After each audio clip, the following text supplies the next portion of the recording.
Picture it. In ancient Judea, or up until today, families live and sleep under fabric walls and a roof of cut branches. It looks like a farm holiday, because it is. And then the Torah whispers a plot twist. Sit in booths, so your children will know I made Israel dwell in booths when I brought them out of Egypt. Except the wilderness generation probably lived in tents, says the Bible. Or maybe under clouds of glory, says the sages. So why bolt the Exodus onto a farm festival? Join us as we follow the breadcrumbs, from Rashi's clouds to Rashbam's simple huts, from Deuteronomy's tents to Isaiah's canopy, to ask a bigger question. Why does the Exodus seep into almost every Jewish practice? What happens when an event becomes the operating system of a people? Welcome to Madlik. My name is Jeffrey Stern, and at Madlik we light a spark or shed some light on a Jewish text or tradition. Along with Rabbi Adam Mantz, we host Madlik Disruptive Torah on your favorite podcast platform, and now on YouTube and Substack. We also publish a source sheet on Sfaria, and a link is included in the show notes. This week we transition from the high holidays to the third pilgrimage festival of Sukkot, or booths. Ancient agricultural holidays were repurposed by the Israelite religion to commemorate the Exodus, and Sukkot appears to be the most natural. The Torah itself connects the temporary booths of the fall harvest with the temporary booths of the migrating Israelite tribes. Or not.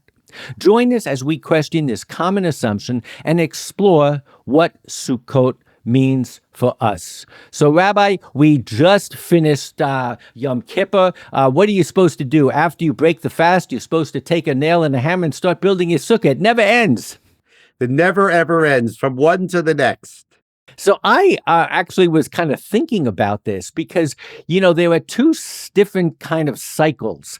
There are the pilgrimage holidays, which starts with Passover, goes to Shavuot, and then to Sukkot. And they're all linked to different milestones, agricultural milestones.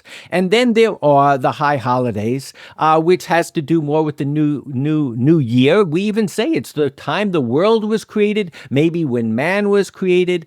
Not that involved with history, but as we're going to say, and as we see today, and as I was davening, I was blown away at one point when I was reading the prayers about Rosh Hashanah, and it said, Zecher L'Tziat Mitzrayim.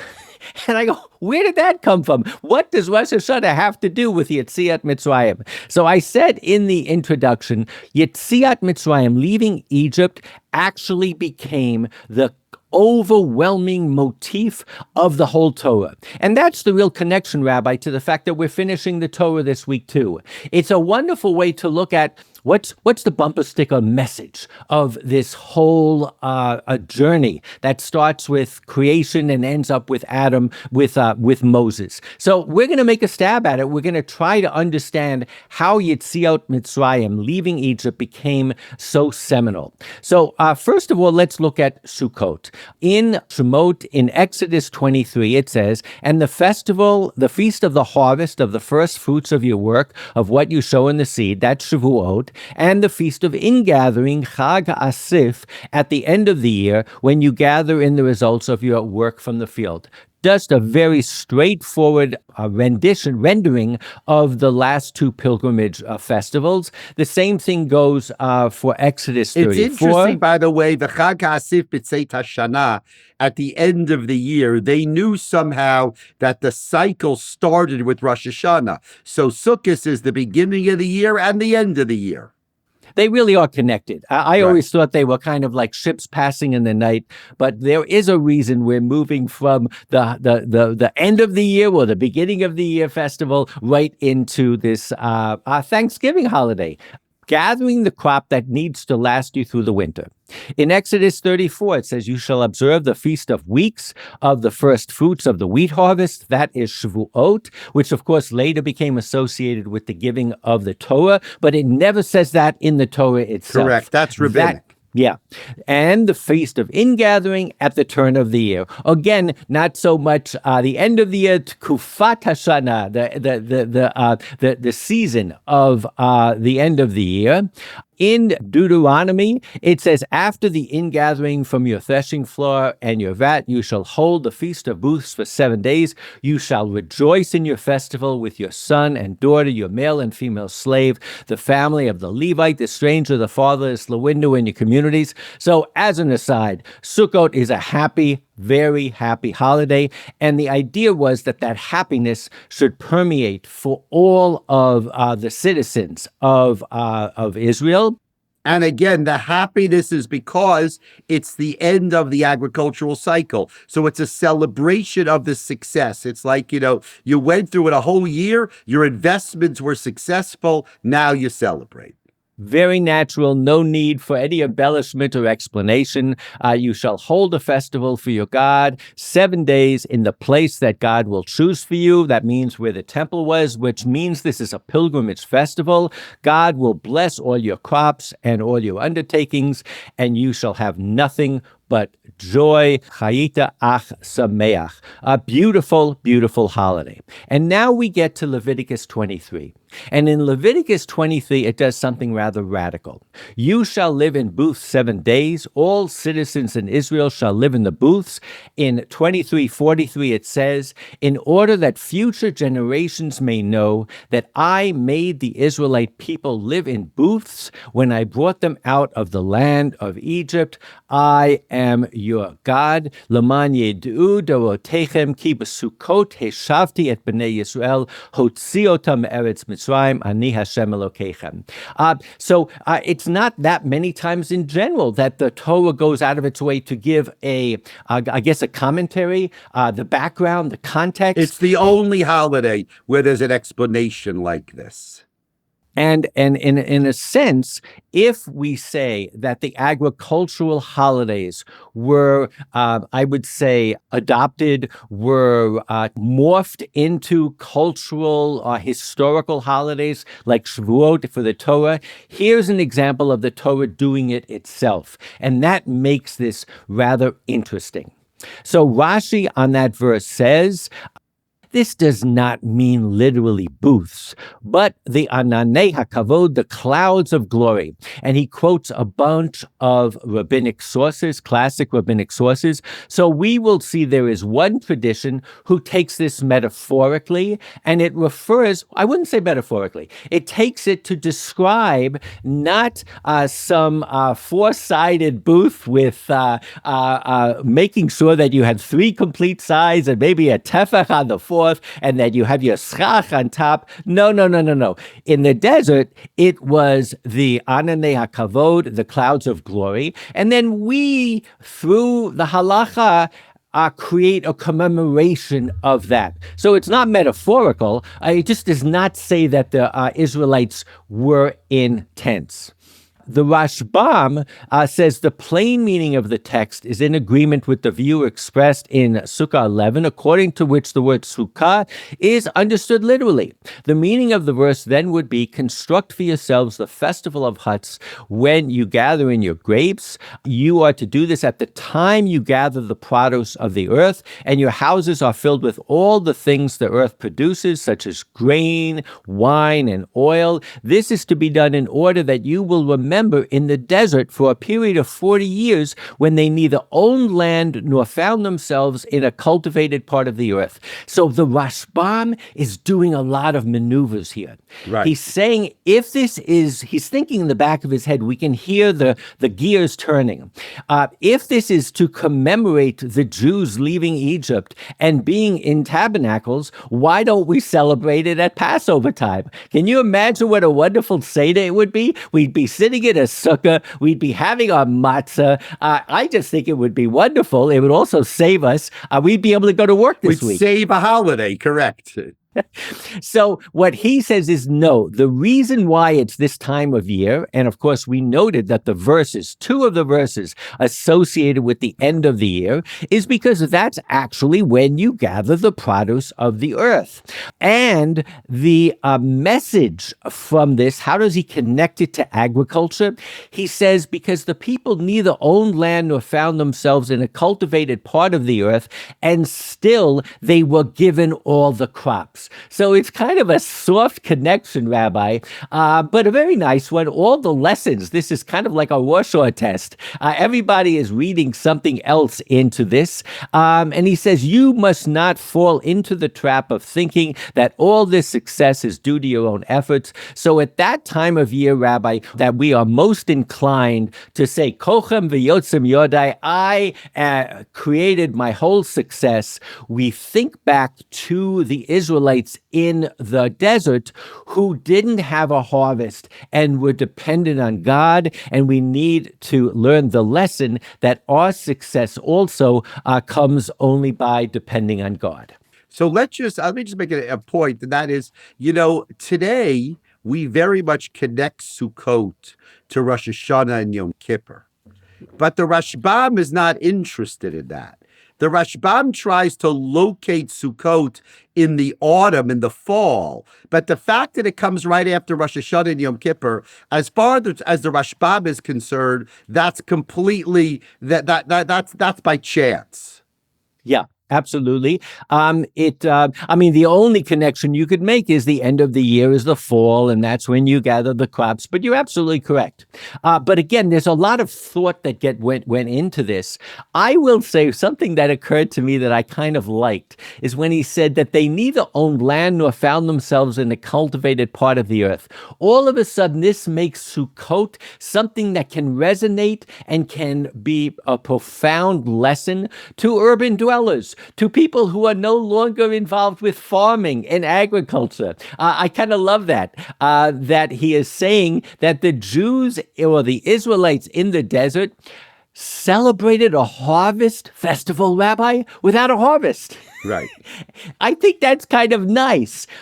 People are learning lessons from this because they're given a license by the text of the Torah that says, Laman, in order that what? That you learn the lesson that the Israelites were somehow protected in the desert. Here we are bringing in our bounty. I think it's a beautiful idea, and it does fit in with other Thanksgiving type of holidays. It's the time that you really have to be thankful when you are kind of gathering the produce. Hazorim b'dima barina yiktsaru. You harvest in tears.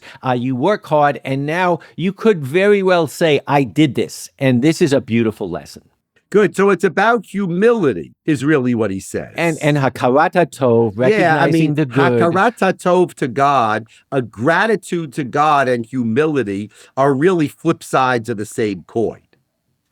I would go out even further, and I would say, because again, I am just infatuated with the comment that he made, that they neither owned land nor found themselves in a cultivated part of the earth, that this gives license to us today, that we are not part of the supply chain, that we eat meat, we eat eggs, we eat crops, so we get them at the grocery store, and there's no connection to the growing of it. We still need to learn the lessons of the farmer. I love that. And I love the fact that he said, and the first people to do this were the Israelites, because guess what? They weren't farming for 40 years in the desert, but they celebrated a harvest festival.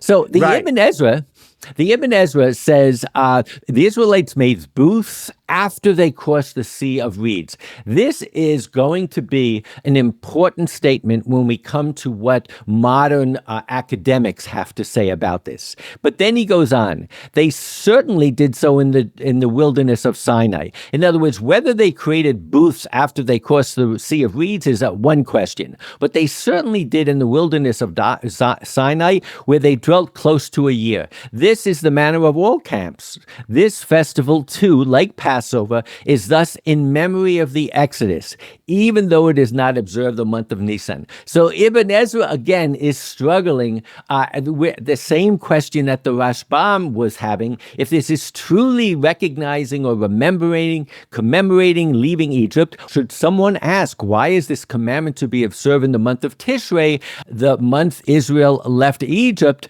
They can one answer, where God's cloud was over the camp during the day and the sun did not strike them. However, they started to make Sukkot from the days of Tishrei onward because of the cold. So we have to look up where Ibn Ezra lived, right? He lived in Toledo in Spain. It was never cold. Okay. But what he's saying is this has more to do with the weather changing, and he is almost a hybrid approach. He is saying that whether they were protected by the clouds of glory or actual huts depend on the time of year it was. But clearly we can celebrate and commemorate those booths because they would make it in the fall. And that occurred in Tishrei, he says. So I said a second ago that the first line of Ibn Ezra is kind of interesting. It says, the Israelite made booths after they crossed the Sea of Reeds. He breaks it up. If you recall, Rabbi, and this is based on a wonderful article in thetorah.com, but it's really based on a commentary that was in Moses' Mendelssohn's translation of the Bible, the Torah, into German. And the rabbi is named Naphtali Hertz Wesley. And he says he connects the Sukkot to a place called Sukkot. In Exodus 12:37, it says, the Israelites journeyed from Ramses to Sukkot, about 600,000 fighting men on foot, aside from the non-combatants. In Exodus 13, it says, they set out from Sukkot and encamped in Etam at the edge of the wilderness. And then finally, in Numbers 33, it says, the Israelites set out from Ramses and encamped at or in Sukkot. I added or in because v'yachnu b'Sukkot literally means they dwelt in Sukkot. Right. So the argument that some of the academics are giving is, and by the way, Mendelssohn's famous translation was called the Biur, which consisted of a German translation plus a Hebrew commentary. Rabbi Wesley suggests that the place was called Sukkot because God miraculously covered the Israelites with booths on the way out of Egypt. We've seen that many times before, Rabbi. Beersheba is called Beersheba because they made oaths there. The name of the place is given to it because of what was done there. And so he takes this to be a more kind of logical explanation for doing this. I don't think that anyone will argue how the tradition took it. I think it's pretty safe to say when our kids and grandkids go to Hebrew school and they are taught why we go into booths, they are probably told because the Israelites dwelled in booths in the desert. Right. But this is simply a trying to understand where this all comes from. And if you're interested in exploring this further, I suggest you look at the Sefaria notes and the link to thetorah.com. But there is another practical issue that comes up. Where did they get the supplies? And remember, Rabbi, these are the rabbinic scholars are looking at this. When they talk about a sukkah, they're talking about specifications. It has to have four corners. It has to have live crops on the top. Right. Yeah. So Rabbeinu Bachaya says one must suppose that they had regular commercial contact with traders from far off who brought to them the various necessities of life, including plants. So now, not only are they disconnected from agriculture, but they actually are going to Whole Foods and picking up their citron. These comments are much more a reflection of the fact that Rabbeinu Bachaya comes from Spain, and he probably didn't have access to all these things.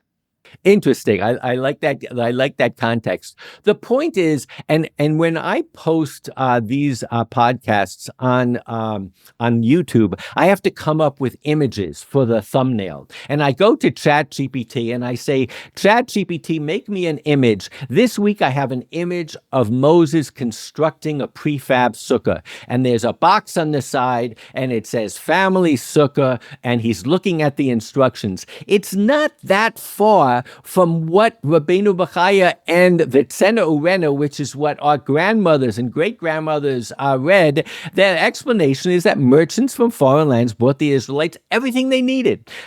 So there really was this, we do project backwards, Rabbi, into our text, and imagine, it's not only the Hasidim that I assume must imagine that Moshe Rabbeinu was wearing a long black kapata and a fur hat, but we imagined if we're building a sukkah, they must have built a sukkah too. Where'd they get it from? They must have ordered it from the local merchants who were stopping by. It is fascinating Pop-up sukkah. Pop-up sukkah, we bring these commandments and these laws to life. And I do think it's fascinating. It's a little bit humorous, but I think what it does is it touches upon the process that is not so humorous. The process of identifying what is important in the texts, what is important to us in our day, and how do we make it relevant. Now, the same academics who are saying it can't be actual Sukkot or huts in the Bible have a very easy case to make. In Numbers 11, Moses heard the people weeping, every clan apart at the entrance of each tent. When the Meraglim, when the spies came back, everybody was at the entrance of their tent, Rabbi, not at the entrance of their hut, of their sukkah. And when Abilam looked out at the children of Israel, he said, Ma tovu ohalecha Yaakov. It's clear. It's right. Clear that they were intense, and they weren't saying we need some branches to put on the top so that we can see less sun and more sky, or whatever the halacha is. So I think we're talking about the lessons that we learn.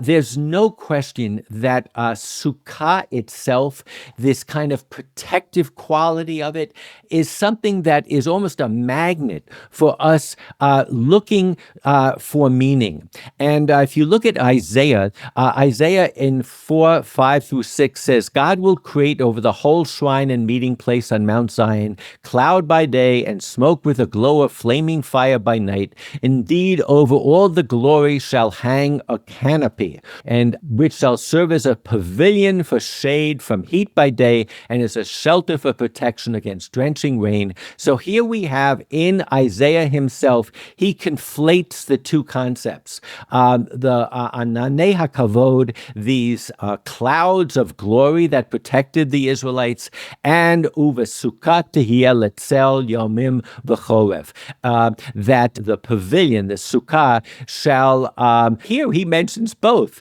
from the heat by the day and the drenching rain. Right. And it was the rainy season. So things are coming together. There's no question. But he, of course, does not bring anything to talk about leaving Egypt. So I'd like to read a little bit about what this thetorah.com Professor Rabbi David Frankel writes. And what he is going to say is that it didn't have to be this way, that everything related back to Yetziat Mitzrayim. He says the Exodus tradition was not always the central story or myth of ancient Israel concerning the formation of the nation that it eventually became.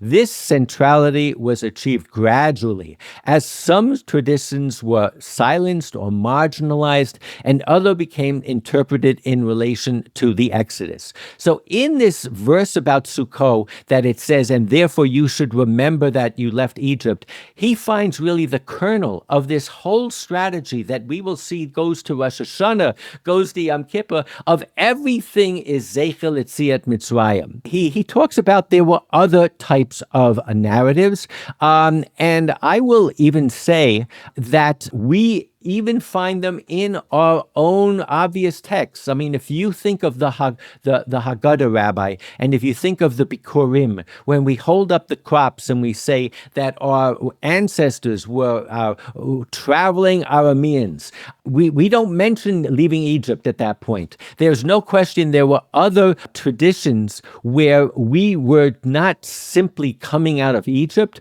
but we were people that were just stragglers, foreigners coming all together. We didn't have a victory story necessarily. Absolutely. Absolutely. So, what I want to do is start looking at how I would say widespread this sense of Yetziat Mitzrayim ultimately became. What started with this verse in the Torah itself proliferated into every aspect of Judaism. And I said before, I'm reading the Machzor on Rosh Hashanah, and I'm looking at the Kiddush, and it says, "Blessed are you, God, King of the universe, who chose us from among all the people, exalted us amongst all tongues." And then on Shabbos, you add a remembrance day with love, a day of holy assembly, commemorating the Exodus from Egypt. So here we are. We say it is a day of remembrance, a sounding of the shofar, and then it says commemorating the Exodus from Mitzrayim. Rabbi, I will argue that is no more strange than saying that the Israelites lived in Sukkot, that they magically created. We are connecting everything to leaving Egypt, even on Yom Kippur. It says, Mikra Kodesh Zecher L'Tziat Mitzrayim.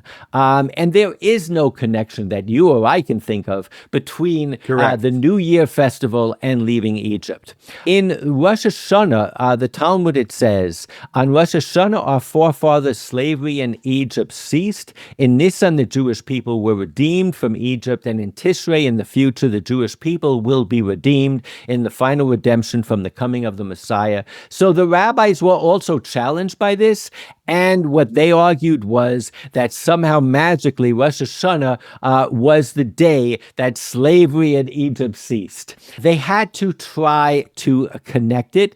As the scholar said before, they were trying to make this the preeminent tradition, the origin myth of our people. And we have also on Shabbos. This is kind of interesting. Every Shabbos we say, after we make the blessing over the wine, we say that Shabbos is holy, Zichron L'Maaseh Bereshis, that it is a commemoration of the creation of the world, Techila L'Mikrei Kodesh, the first of our holidays. Zecher L'Tziat Mitzrayim. We say that every Friday night. We bring. Right, I just want to say, when it comes to Shabbos, actually, the commandment of Shabbat is mentioned twice. It's mentioned many times in the Torah, but it's in both of the luchot. Right, it's on both of the tablets that are described in Exodus and the tablets that are described in Deuteronomy. In Exodus, the reason for Shabbat is because God created the world in 6 days and rested on the seventh. In Deuteronomy, the reason for Shabbat is that God took us out of Egypt so that we can worship God. So actually, when it comes to Shabbat, Zecher L'Yetziat Mitzrayim is actually explicit. I totally agree. And I think we can find, it's not as though they created this connection to the Exodus from Egypt out of nothing. There is a connection. It is what the primal moment in our lives. But this concept of Zecher L'Tziat Mitzrayim, that it is commemoration for leaving Egypt, is something that struck me. And I think the thing, and I might be totally off here, but even on Passover, when we say at Yom Chag HaMatzot Hazeh, on this day of the matzos, Hazeh Zaman Cherutenu, the day of our freedom, Mikra Kodesh, a holy convocation, Zecher L'Tziat Mitzrayim. We even say about Pesach, that is, it's not the holiday of leaving Egypt, it's Zecher L'Tziat Mitzrayim. I think it became a tag phrase, and it was almost stamped on pretty much everything. Everything, right. The Gemara in Baba Metzia says, Rava says, why do I need the mention of the Exodus from Egypt that the Merciful wrote in the context of the halachot of the prohibition against interest, and the mention of the Exodus from Egypt with regard to the mitzvah of wearing the tzitziot, the fringes, and the mention of the Exodus from Egypt in the context of the prohibition concerning weights? So this is not original questions from Madlik. This is a valid question. why are we always focused on Yetziat Mitzrayim? And I want to end by saying that it became this orienting event which sets in motion and guides the Jewish way toward a promised land. You can draw any conclusion that you want, but basically, when we finish the Torah today, if from this lens, if you were to ask Moses, and what is the narrative that goes all the way from the first page of Bereshit until the end, you would almost have to say Zecher Yetziat Mitzrayim. It was a narrative that started. It has exile in it. It has return in it. It defines redemption, and I think this is key, as being redeemed from a place as a community. And that became very Israelite. And I think all of those lessons one cannot ignore. And we see it right here in this verse that ties the Sukkot to the booths when they left Egypt. And so I want to end by saying that one of the things that really surprised me this year when I went to the Yom Kippur service at Mincha and we read Jonah. And I had never noticed before, then we all know the story of the whale. Jonah didn't want to save the people of Nineveh. He went on a boat from Jaffa. It got stormy. He was thrown into the water. The whale swallowed him, spit him out at Nineveh. He had to go. He told them, do tshuva. They did better tshuva than Israelites have ever done. They put sackcloth on their animals. Their animals couldn't eat for the whole day. This was a Yom Kippur to speak of. And then it says, now Jonah had left the city and found a place east of the city. He made a booth there. It says, V'yas lo sham sukkah. And he sat under it in the shade until he should see what happened to the city. I love this concept of him leaving the city and going into this booth and just saying, what's going to happen? What's going to be the end of this story? Of course, it's temporary. That's where you look at the city. This identifies temporary. It's out of the city. It's outside. It's in our backyard. It's temporary. That's a great connection between Yom Kippur and Sukkot. You know, the Torah doesn't make that connection, but clearly that connection is there to be made. To me, what it means is that the Sukkah on the most organic level, when we either leave our house or we leave our non-agricultural existence, or when we finish the Torah of Moses, we go outside of the Beis Medrash, outside of the synagogue, outside of everything, and we see how is this all going to turn out. And I think it's a wonderful picture. I'm hoping that by the time this podcast publishes, that the hostages are out of Egypt, just like our forebearers, and that we can all watch how this all turns out. But that is, I think, the secret sauce that was created in these 5 books of Moses. This idea of being able to go out and watch how it happens as an outsider, but also as an insider, to understand that you are not dependent only on yourself. All of the beautiful messages that we went through, that the commentaries saw. It's a wonderful thing that when you sit in that sukkah, you feel them all. It's fantastic. What a great lesson. And what a great verse from Jonah to wrap it all up. Chag Sameach, everybody. Enjoy. And don't miss it. Next week, we're starting from the beginning. The book of Bereshit, the book of Genesis. Chag Sameach, everybody. Chag Sameach. See you all next week.